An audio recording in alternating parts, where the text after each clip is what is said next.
Saudara, Anda menyaksikan Breaking News bersama saya Renata Panggalo. Jejak dua kampung yang lama tenggelam karena proyek pembangunan bendungan muncul kembali akibat kemarau panjang melanda wilayah Banten. Sejumlah warga kembali ke lokasi kampung tersebut untuk sekadar bernostalgia.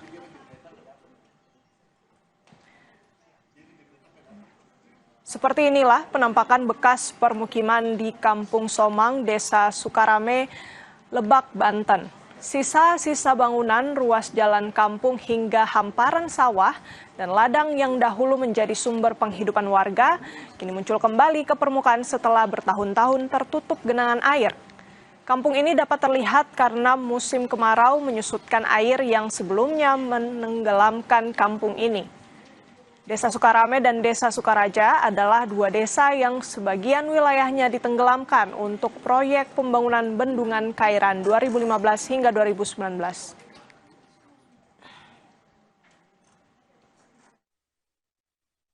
Ada banyak yang datang gitu. Dulunya warga yang di sini pernah datang lagi ke sini juga ya? Ada banyak. Banyak yang pada kesini pada main ngeliat-liat kampung gitu ya. Pada bilang sedih gitu kan. Itu kalau bahasa kampungnya nelangsa gitu kan. Musim kemarau membuat warga di Dusun Celapar 1, Kelurahan Hargo Wilis, Kabupaten Kulon Progo kesulitan air bersih. Kemarau juga mengganggu kegiatan di sekolah dasar di Dusun Celapar. Sudah lebih dari 2 bulan warga Dusun Celapar 1 harus berjuang mendapatkan air bersih untuk mandi dan mencuci. Warga terpaksa datang langsung ke sumber air secara bergantian agar pasokan tidak cepat habis. Di tengah kondisi tersebut, warga hanya mengandalkan bantuan air bersih yang datang 1 hingga 2 kali dalam sepekan. Namun penyalurannya dilakukan secara bergilir sehingga tidak semua warga selalu mendapat bagian. Selain itu, dampak kekeringan juga dirasakan siswa di SD Negeri Jeruk di Dusun Celapar 1. Kebutuhan air untuk toilet dan wudhu siswa menjadi terganggu. Pihak sekolah terpaksa mengandalkan masjid di samping sekolah yang menggunakan sumber air yang sama. Ya kadang tangki itu dibagi-bagi. Itu berapa hari sekali? Mungkin 1 minggu 2 kali ya Pak. Gimana itu dibagi-bagi. Katakan mungkin sudah ada sebulan lebih tidak ada hujan, nah sehingga untuk yang dari mata air itu ya sudah mengecil. Nah, kebetulan yang dari Pamsimas ini sudah ya juga volume mengecil, karena malah sekarang peralatan ini untuk nyedot itu rusak, sehingga ya sekolahnya ya untuk saat ini sangat kekurangan air. Musim kemarau membuat warga Pedukuhan Temu Ireng, 2 Kabupaten Gunung Kidul menghadapi krisis air bersih. Warga terpaksa membeli air tangki dan masih harus membayar biaya PDAM meski pasokan air belum stabil. Kekeringan yang terjadi di Pedukuhan Temu Ireng, 2 Kabupaten Gunung Kidul memaksa warga mencari air dari telaga bagi pakan ternak mereka. Pasalnya air PDAM belum mengalir normal. Air PDAM hanya menyala 2 hingga 3 kali dalam sebulan, itu pun tidak stabil. Kondisi ini memaksa mereka membeli air bersih menggunakan truk tangki 2 kali dalam sebulan seharga Rp150.000 setiap pengiriman. Warga berharap distribusi air PDAM stabil sehingga kebutuhan air bersih terpenuhi selama musim kemarau. Ya buat apa ya? Masak, nyuci aja kurang. Jadi orang pakai air itu khusus untuk ternak ya? Iya. Informasi terkini dampak kekeringan di Gunung Kidul, Yogyakarta, kita tanyakan jurnalis Kompas TV Syakti Amadi. Syakti, bagaimana dampak kekeringan hingga hari ini? Ya, memang untuk kekeringan yang terjadi di Kabupaten Gunung Kidul ini sudah cukup dirasakan bagi masyarakat. Dari batas pendewan atau kemarin 12 di antaranya terparah di Kapanewon Tepus dan Kapanewon Pojong seperti itu. Untuk warga sendiri memang saat ini hanya bisa mengandalkan bantuan tangki air bersih dari BPBD Kabupaten Gunung Kidul ataupun dari pihak swasta. Dan mereka jika tidak didistribusikan air dari PDAM, dari BPBD Gunung Kidul, mereka terpaksa harus membeli tangki tersebut seharga Rp150.000 per tangkinya. Dan untuk setiap bulannya mereka harus membeli sekitar 2 tangki, seperti itu, Renata. Oke, baik. Sakti, bisa Anda jelaskan sebenarnya krisis air ini sudah terjadi berapa lama, Sakti? Ya, kalau untuk krisis sendiri memang terjadi sejak 3 bulan yang lalu ya. Untuk awal Juni kemarin, embung Moto Indro yang digunakan warga ini sudah mulai menyusut dan hanya bisa digunakan untuk minum ternak, karena untuk dikonsumsi sendiri memang kualitasnya sudah buruk. Kondisi ini memang hampir setiap tahun dirasakan warga di Kabupaten Gunung Kidul. Walaupun jaringan PDAM sudah mulai dirasakan warga khususnya di Pedukuhan Temu Ireng 2, namun untuk penyaluran airnya harus bergantian dengan beberapa pedukuhan yang lain. Jadi mereka harus menunggu giliran untuk bisa mendapatkan air bersih, seperti itu, Renata. Oke, ini sudah terjadi sejak 3 bulan lalu dan sebenarnya ini sudah berulang, bertahun-tahun terulang begitu ya. Sebenarnya sejauh ini upaya dari pemerintah daerah seperti apa, Sakti, untuk menanggulangi kekeringan ini? Ya, dari pihak BPBD Kabupaten Gunung Kidul dan juga pemerintah daerah sebenarnya sudah melakukan perluasan jaringan pipa PDAM untuk di beberapa Kapanewon ya. Namun demikian untuk penyaluran air bersihnya sendiri memang sangat terbatas. Dimungkinkan karena memang debit air yang dimiliki dari PDAM sendiri kurang. Sementara untuk pembuatan sumur baru untuk PDAM sendiri masih terus dilakukan agar ke depan kondisi seperti ini tidak terus terulang. Seperti itu, Renata.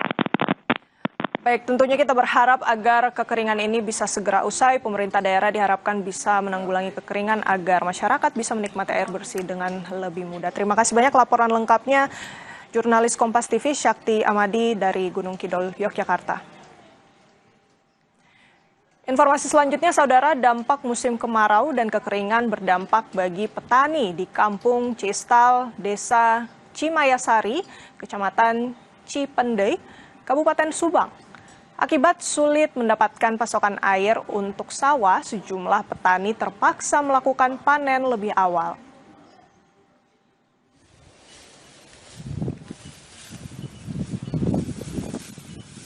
Panen lebih awal ini terpaksa dilakukan petani di Subang karena lahan pertanian di wilayah ini sudah kekeringan. Ditambah area persawahan dengan tadah hujan atau tidak memiliki saluran irigasi.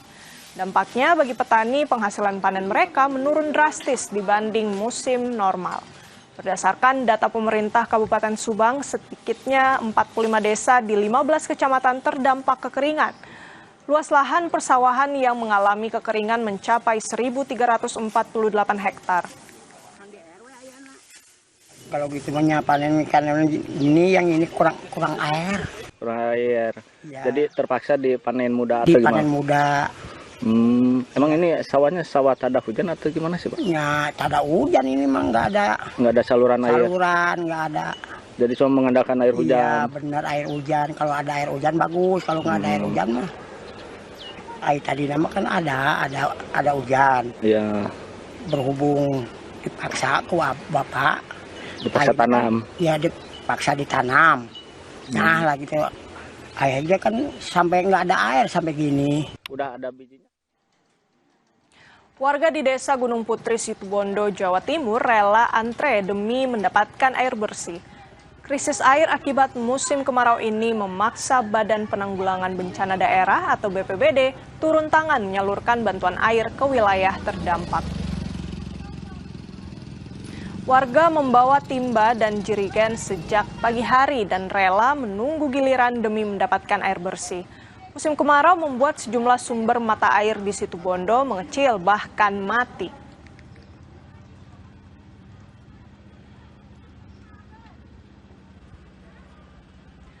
Lalu seberapa parah dampak musim kemarau di Situbondo, Jawa Timur? Kita tanyakan pada jurnalis Kompas TV, Rendra Farandika. Rendra, kekeringan mulai berdampak bagi warga. Sejauh ini apa langkah yang dilakukan Pemda setempat? Ya, baik Renata dan pemirsa di rumah. Saat ini terdata ada 6 kecamatan di 8 desa yang mengalami kekeringan dengan total mencapai 11.000 jiwa. Dan saat ini BPBD telah melakukan pengiriman air bersih ke sejumlah titik. Dan ada beberapa kendala, yaitu keterbatasannya. Pertama, Bapak Kepala BMKG, Bapak Prof. Insinyur Tuku Faisal Patani PhD, yang hari ini juga beliau didampingi oleh Deputi Bidang Modifikasi Cuaca, Pak Dr. Tri Handoko Seto MSc, dan juga di sebelah saya, Pak Deputi Bidang Klimatologi, Bapak Dr. Adas Sena Sepolhekwan, MSc, beserta jajarannya di belakang. Sebagaimana yang teman-teman ketahui bersama juga, mungkin kemarin-kemarin Bapak Kepala BMKG diundang Presiden untuk membahas antisipasi dampak El Nino dan cukup ramai beritanya di berbagai kanal media massa. Maka sehubungan dengan hal tersebut, BMKG memandang perlu untuk melakukan penyebar luasan informasi kepada masyarakat terkait hal tersebut untuk kemudian kita membahasakan dengan istilah mitigasi dan adaptasi.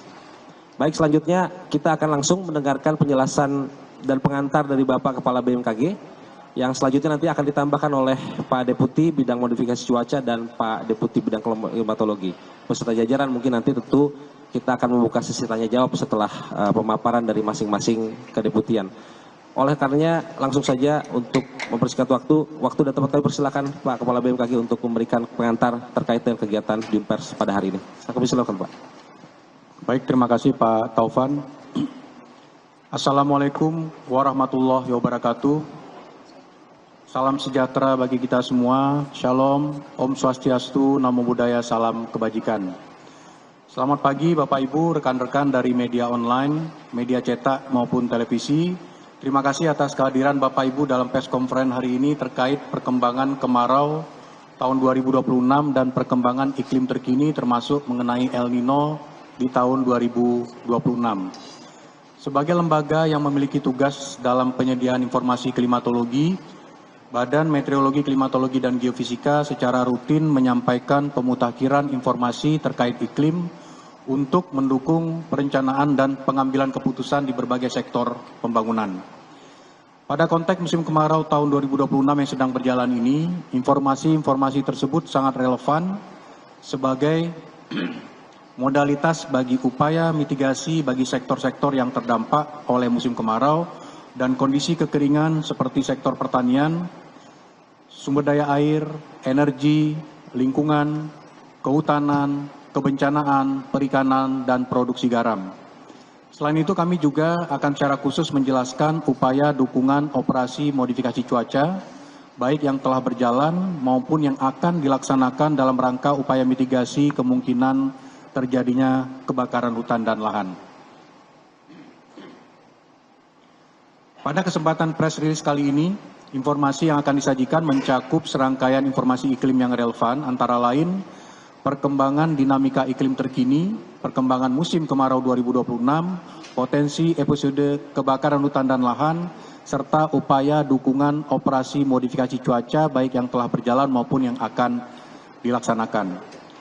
Serangkaian informasi ini diharapkan dapat menjadi penguat langkah-langkah antisipatif bagi kementerian lembaga, pemerintah daerah, dunia usaha, dan masyarakat dalam merespon perkembangan kondisi iklim. Ini sesuai dengan arahan dari Bapak Presiden Prabowo Subianto yang disampaikan dalam rapat terbatas terkait dengan cuaca ekstrim dan kebencanaan 2 hari yang lalu. Beberapa informasi kunci yang akan lebih lanjut disampaikan dalam pertemuan ini adalah mengenai informasi iklim yang sejalan dengan press release yang disampaikan oleh BMKG pada bulan Maret dan pada bulan Mei yang lalu. Yaitu yang pertama, BMKG memprediksi fenomena El Nino akan bertahan paling tidak hingga awal kuartal pertama tahun 2027. Dengan peluang puncak intensitas mencapai kategori kuat. Selain itu juga terdapat potensi IOD positif pada September hingga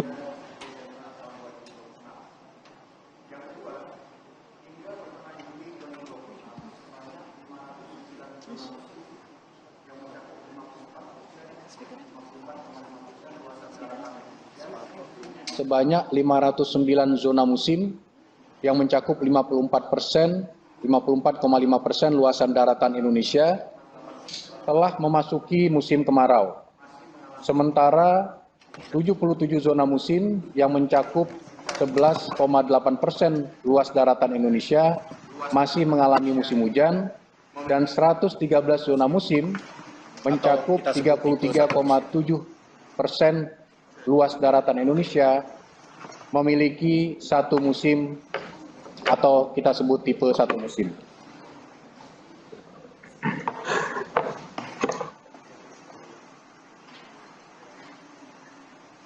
Bisa dilanjutkan?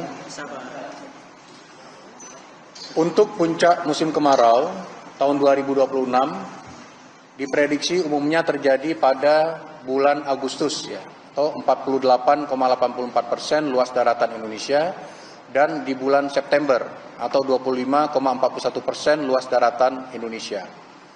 Sebagian besar wilayah Indonesia diperkirakan mengalami musim kemarau yang lebih kering dari normal dengan 437 zona musim atau 48,77% luasan daratan Indonesia diprediksi memiliki durasi musim kemarau yang lebih panjang dibanding kondisi normal.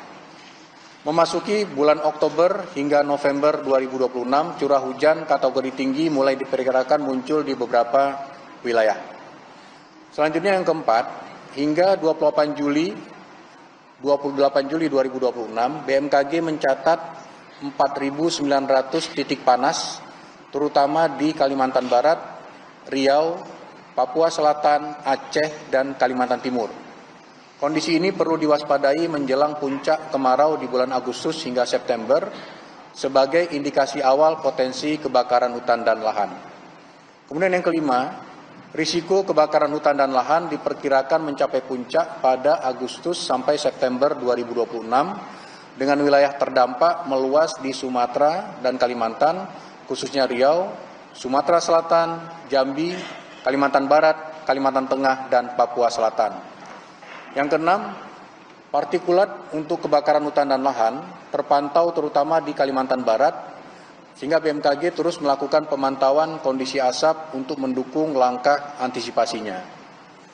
Kemudian yang ketujuh, saat ini tengah dilakukan operasi modifikasi cuaca, OMC, nanti akan dijelaskan lebih lanjut oleh Deputi Modifikasi Cuaca BMKG. Tujuannya untuk mendukung upaya mitigasi bencana kebakaran hutan dan lahan di wilayah rawan, yaitu di Provinsi Sumatera Selatan, Kalimantan Tengah, ya, dengan dukungan pendanaan dari Kementerian Kehutanan dan dari BNPB.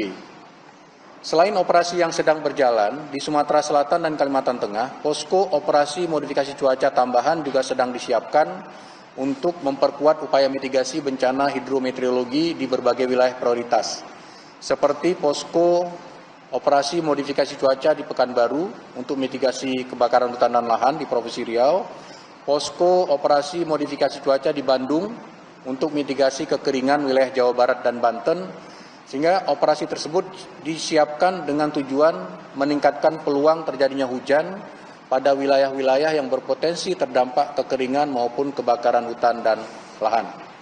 Selanjutnya, mitigasi kebakaran hutan dan lahan dengan operasi modifikasi cuaca adalah upaya komplementer dengan upaya pemadaman titik api langsung di daratan. Jika operasi modifikasi cuaca tidak mungkin dilakukan dari segi faktor cuaca dan keberadaan awan di lokasi tersebut. Upaya pemadaman ini juga dilakukan berkoordinasi dengan BNPB, TNI Polri, Kementerian Kehutanan, dan Kementerian Lingkungan Hidup. Jadi untuk pemadaman titik api yang langsung di darat, BMKG bekerjasama dengan berbagai kementerian dan lembaga terkait. Selanjutnya informasi lebih detail mengenai perkembangan kondisi iklim terkini dan pemutakhiran prediksi musim kemarau 2026 akan disampaikan oleh Deputi Bidang Klimatologi Dr. Ardasena Sopahilwakan, serta nanti rencana terkait operasi modifikasi cuaca akan disampaikan oleh Deputi Bidang Modifikasi Cuaca Bapak Dr. Tri Handoko Seto. Silakan Pak Ardasena. Bapak Kepala Badan. Assalamualaikum warahmatullahi wabarakatuh.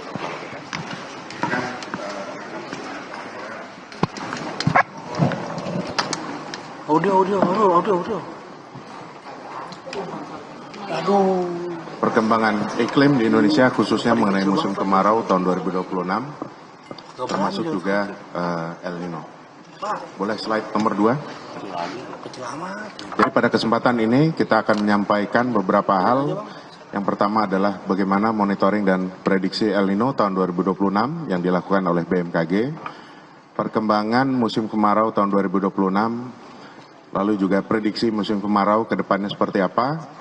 Lalu kita lihat juga dari bulan ke bulan seperti apa prediksi hujannya, potensi karhutla yang biasanya berasosiasi dengan kondisi kekeringan, dan rekomendasi. Slide nomor 3.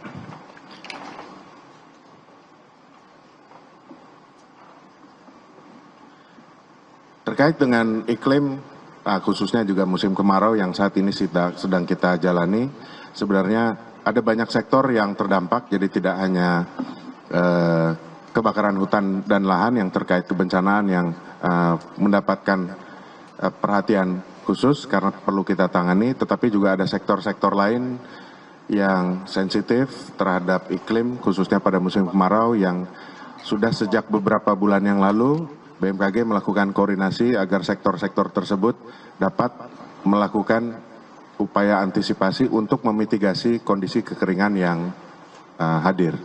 Yang pertama misalkan sektor pertanian dengan bermodalkan informasi awal musim kemarau, maka sektor pertanian bisa menentukan penyesuaian awal dari musim tanamnya sekaligus juga menyesuaikan varietas tanam yang akan dilakukan di daerah-daerah di daerah sentra pangan. Juga terkait dengan sektor sumber daya air dan juga sektor energi, informasi mengenai curah hujan sangat penting untuk menentukan rencana penggunaan air di PLTA, dan juga biasanya cuaca panas itu memicu lonjakan konsumsi energi sehingga informasi iklim ini sangat digunakan untuk menentukan langkah-langkah antisipasinya. Tidak kalah penting juga sektor kesehatan, sejalan dengan musim kemarau itu biasanya cuaca panas karena kondisi pada saat musim kemarau biasanya tutupan awan itu rendah, itu dapat memicu heat stroke untuk masyarakat yang beraktivitas cukup lama di luar ruangan, dan juga kondisi penurunan kualitas udara yang bisa berasosiasi dengan penyakit ISPA. Kita lanjut barangkali kepada bagian inti, slide nomor 4. Kita mulai membahas mengenai bagaimana dinamika atmosfer laut di Indonesia dan sekitarnya di tahun 2026. Slide nomor 5, ini adalah perkembangan terakhir hingga akhir bulan Juni yang lalu untuk monitoring kondisi suhu permukaan laut di sekitar wilayah Indonesia maupun juga di Samudra Pasifik dan juga di Samudra Hindia. Saat ini monitoring suhu permukaan laut di Pasifik telah menunjukkan indeks Nino 34 yang menyatakan kekuatan El Nino yang telah melebihi threshold kategori kuat, yaitu di atas 1,5, saat ini lebih dari 1,56. Sedangkan juga di Samudra Hindia saat ini masih menunjukkan nilai yang negatif, yaitu minus 0,38. Namun prediksi ke depannya menunjukkan bahwa ada peluang cukup signifikan untuk terjadinya fenomena Indian Ocean Dipole positif, yang biasanya itu satu paket atau terkopling antara El Nino di Samudra Pasifik dan juga AED positif di Samudra Hindia. Slide nomor 6 kemudian menunjukkan bagaimana prediksi ke depannya untuk kedua fenomena tersebut. Yang di sebelah kiri itu menunjukkan monitoring dan prediksi Indian Ocean Dipole. Saat ini prediksi BMKG menunjukkan bahwa di sekitar September hingga Desember tahun 2026 bisa terjadi fenomena Indian Ocean Dipole positif. Sedangkan yang di sebelah kanan adalah prediksi indeks El Nino hingga awal tahun 2027. Jadi kami memprediksi dan biasanya juga selalu indeks El Nino itu berpuncak di sekitar akhir tahun. Jadi Desember atau Januari di tahun berikutnya. Jadi dalam hal kasus ini adalah Desember 2026 dan juga Januari 2027. Saat ini prediksi BMKG menunjukkan bahwa terdapat peluang signifikan kondisi El Nino tahun ini dapat melebihi kategori El Nino kuat. El Nino sendiri itu biasanya akan berlangsung paling tidak hingga kuartal pertama tahun berikutnya. Namun perlu digarisbawahi sekali lagi bahwa dampaknya ke Indonesia El Nino itu hanya ketika bertemu dengan musim kemarau. Jadi El Nino-nya masih berlangsung hingga paling tidak kuartal pertama tahun 2027, tetapi dampaknya itu hanya bertemu dengan musim kemarau untuk wilayah Indonesia. Dan nanti di slide-slide belakang kita akan melihat bahwa pada umumnya musim kemarau tahun 2026 di Indonesia akan berakhir di sekitar pertengahan bulan Oktober. Dari bulan ke bulan BMKG melakukan monitoring kondisi di Pasifik maupun juga di Indian Ocean secara bertahap dan juga terus-menerus diperbaharui. Ada berbagai macam faktor yang perlu dipertimbangkan dan dilihat dalam rangka menginfokan bagaimana perkembangan El Nino maupun juga Indian Ocean Dipole ke depannya. Selain kondisi laut, kita juga memperhatikan bagaimana kondisi interaksi atmosfernya, sehingga kita bisa menghasilkan informasi yang terupdate dari bulan ke bulannya yang kita dapat sampaikan ke masyarakat. Gitu. Hal lainnya yang juga perlu di highlight atau digarisbawahi adalah tidak selalu indeks El Nino itu linear dengan dampaknya. Gitu. Dampak El Nino di Indonesia itu juga sangat bergantung dengan bagaimana kondisi panasnya laut di sekitar wilayah Indonesia. Jadi meskipun indeks El Nino tinggi, tidak serta-merta dampaknya akan persis sama dengan tahun-tahun sebelumnya gitu ya. Tidak ada satu kejadian El Nino yang selalu sama dengan El Nino tahun sebelumnya, maupun juga tidak ada dampak yang selalu sama dengan kejadian El Nino selanjutnya. Sehingga masyarakat dibantu dengan media perlu dengan kontinu memperhatikan perkembangan prediksi iklim, baik juga curah hujan bulanan yang disampaikan oleh BMKG secara reguler yang terupdate. Slide nomor 8 adalah perkembangan musim kemarau. Hingga akhir bulan Juli, kita melihat bahwa sebagian besar wilayah Indonesia yang di selatan Katulistiwa, kita bisa lihat di gambar yang panel sebelah kiri, itu sudah warnanya kecoklatan yang artinya sudah masuk musim kemarau. Dan di kondisi Pulau Jawa, di gambar sebelah kanannya, warna kecoklatannya itu menunjukkan bahwa sifat hujan di Pulau Jawa itu di bawah normal. Dan informasi analisis ini sejalan dengan prediksi yang kami sampaikan semenjak bulan Maret yang lalu. Slide nomor 9, sering ada pertanyaan apakah kekeringan tahun ini akan separah atau lebih parah daripada kondisi yang sebelumnya. Untuk bulan Mei dan bulan Juni kita sudah meranking kondisi curah hujan di Indonesia. Untuk bulan Mei yang lalu itu malah tercatat sebagai salah satu bulan yang terbasah, ya, peringkat ketiga tertinggi. Sementara untuk bulan Juni yang lalu itu bukan merupakan bulan Juni yang terkering. Jadi dia hanya urutan ke-8 dari segi ranking kekeringan. Slide nomor 10. Pada dasar yang terakhir bulan Juli tahun 2026 yang baru saja kita lalui ini, terlihat memang bahwa hujan sudah retreat, baik dari segi curah hujan di sebelah kiri, warnanya mayoritas dominan di wilayah Indonesia sudah kecoklatan, dan ditunjukkan juga di sebelah kanan melalui informasi sifatnya bahwa mayoritas sifat hujan yang terjadi di wilayah Indonesia sudah jauh di bawah normal. Berikutnya di slide nomor 11, ini menunjukkan monitoring hari tanpa hujan berurutan atau dry spell, sering kita bilangnya. Titik yang berwarna merah itu artinya di lokasi tersebut kekeringannya sudah cukup panjang, jadi lebih dari 60 hari tidak hujan. Yang berwarna merah muda atau pink itu kategorinya sangat panjang, jadi antara 1 bulan dan 2 bulan tidak hujan.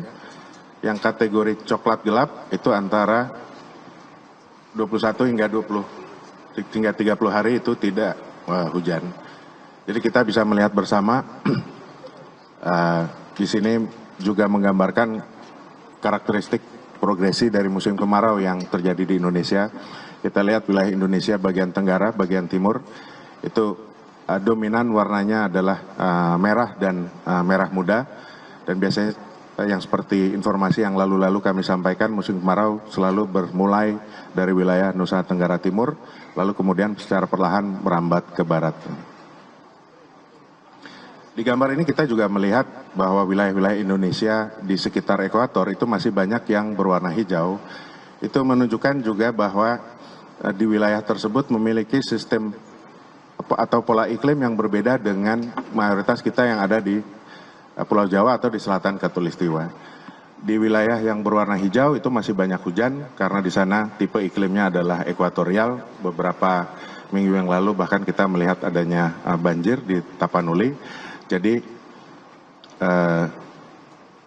pesannya juga dari slide ini adalah pola kemarau tidak sama di Indonesia. Dampak dari El Nino juga tidak seragam di Indonesia karena negara kita ini besar sekali ya. Gitu. Slide nomor 12 menggambarkan kondisi monitoring musim kemarau yang sekarang ini sudah terjadi. Jadi sudah 509 zona musim atau 54,5% dari luasan wilayah Indonesia sudah memasuki musim kemarau. Bisa kita lihat di sini wilayah yang masih musim hujan, yang berwarna hijau itu tinggal sedikit, tinggal 77 zona musim. Sementara wilayah yang berwarna putih ini adalah wilayah tipe 1 musim yang di sana tidak memiliki musim kemarau ya. Jadi bisa kita lihat bahwa wilayah yang sudah masuk musim kemarau adalah mayoritas di selatan Khatulistiwa, sebagian juga Kalimantan Timur dan sebagian besar Pulau Sulawesi, Maluku dan juga sebagian Pulau Papua. Kita berlanjut ke informasi mengenai prediksi musim kemarau tahun 2026 di slide nomor 14. Seperti yang kami sampaikan di press release bulan Maret dan Mei yang lalu, bahwa puncak musim kemarau tahun 2026 ini diprediksi terjadi mayoritas pada bulan Agustus hingga September tahun 2026, masing-masing 48,8% luasan wilayah Indonesia memasuki puncak musim kemaraunya di bulan Agustus dan September sekitar 25%. Juga konsisten dengan press release yang kami sampaikan di bulan Maret dan Mei yang lalu bahwa sebagian besar wilayah Indonesia akan mengalami musim kemarau yang di bawah normal atau lebih kering dan juga mengalami durasi yang lebih panjang dari normalnya. Kita berlanjut mengenai bagaimana hujan di Indonesia prediksinya dari bulan ke bulan untuk 4 bulan mendatang. Kita lihat perlahan-lahan di kiri atas itu ada Agustus, di kanan atas ada September, Oktober, dan November di kanan bawah. Bulan Agustus dan bulan September ini kita pada periode puncak musim kemarau. Wilayah selatan Khatulistiwa lagi-lagi kita lihat dominan warnanya coklat hingga coklat gelap. Ya. Bisa kita lihat bersama juga di wilayah sekitar pesisir Riau, Sumatera Utara, dan juga Aceh. Di situ warnanya kuning dan bahkan hijau yang menunjukkan hal yang tadi kami sampaikan bahwa di situ memiliki tipe iklim yang berbeda gitu. Untuk bulan Oktober di situ kita melihat warna kekuningan mulai muncul lebih banyak dibandingkan bulan September. Ini menandakan awal mulai masuknya musim hujan dari arah barat wilayah Indonesia. Dan bulan Oktober hingga bulan November yang kemudian berlanjut ini merelief kita dari kondisi kekeringan musim kemarau 2026 dan juga dari dampak El Nino yang saat ini sedang terjadi. Jadi bulan November kita lihat gambarnya di kanan bawah itu mayoritas warnanya sudah kekuningan ya, sudah mulai masuk musim hujan. El Nino-nya masih berlangsung di Pasifik. Jadi mohon bantuan Bapak Ibu, teman-teman media juga untuk menjelaskan kepada masyarakat bahwa kemarau tidak sama dengan El Nino ya. Jadi El Nino-nya masih berlangsung hingga awal tahun 2027, tetapi dampaknya di kita itu selesai mulai pertengahan bulan Oktober lalu berlanjut ke November.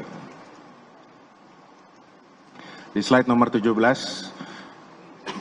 ini menunjukkan sifat hujan bulanannya, jadi mayoritas di bulan Agustus dan September kita di bawah normal, bulan Oktober dan November kita mulai muncul warna kuning yang menunjukkan bahwa hujan di wilayah Indonesia mulai normal, walaupun juga kita lihat di bulan November itu hujan di Pulau Jawa misalkan masih di bawah normal, tetapi hujannya sudah mulai datang dan masuk ke wilayah Pulau Jawa. Kita berlanjut ke informasi mengenai potensi karhutla. Slide nomor 19. Hingga tadi malam, monitoring jumlah titik api atau hotspot yang dilakukan oleh BMKG mencatat lebih dari 5.000 titik atau 5.019 titik. Grafik akumulasi di kanan bawah ini menunjukkan jumlah hotspot dari awal tahun Januari hingga pertengahan bulan Juli tahun 2026 ini, menunjukkan peningkatan yang lebih cepat dibandingkan kondisi tahun-tahun El Nino yang lalu, yaitu tahun 2015, 2019, dan juga 2023. Kalimantan Barat, Papua Selatan, dan Riau tercatat sebagai provinsi dengan kontribusi titik panas terbanyak. Bagaimana risiko potensi karhutla berikutnya mulai dari bulan Agustus hingga November tahun 2026? Puncak risiko diprediksi pada bulan Agustus dan September. Daerah-daerah di peta yang diberi warna kuning hingga merah merupakan daerah-daerah yang memiliki risiko signifikan kecocokan iklim untuk terjadinya hotspot ya. Di mana di sini provinsi prioritas yang perlu mendapatkan perhatian tentunya adalah Riau, Sumatera Selatan, Jambi, Kalimantan Barat, Kalimantan Tengah, dan juga Papua Selatan.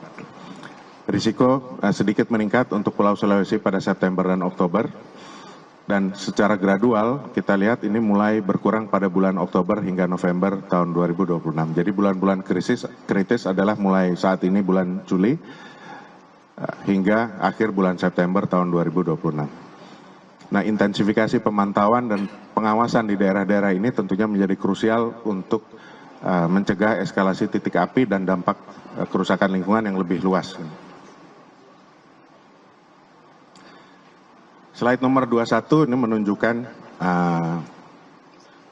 adanya sebaran partikulat karhutla atau dari asap kabut akibat kebakaran hutan yang juga dimonitor oleh BMKG. Di gambar sebelah kiri misalkan di situ bisa terlihat kita memonitor adanya kabut asap di sekitar wilayah Kalimantan Barat pada beberapa hari yang lalu. Kami tutup Breaking News Kompas TV. Saudara, informasi lainnya mengenai kekeringan dapat Anda saksikan di program selanjutnya. Saya Renata Panggalo, terima kasih, sampai jumpa.